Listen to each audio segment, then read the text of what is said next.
HubKoin Exchange Tutorials, How to Reset Your Password.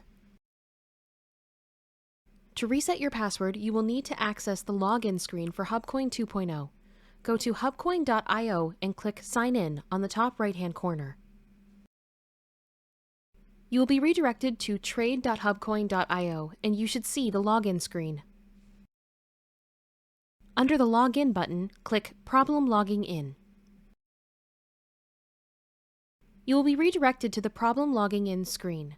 Select I am an existing user and I forgot my password. Next, enter in your HubKoin username or the email address associated with your account. Select Send Email.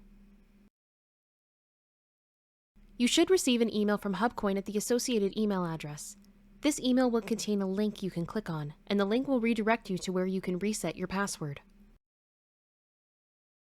Once redirected, you will be able to reset your password.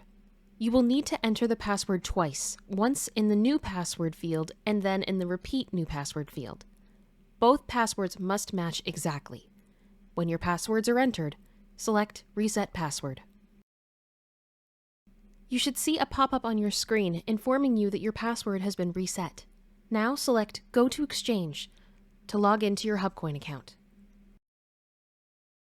You will once again be redirected to the trade.hubcoin.io page and you should see the login screen. Now enter in your username or email address and password and click Login. We hope this tutorial has been helpful in guiding you through resetting your password. Thank you for watching and welcome to HubKoin 2.0.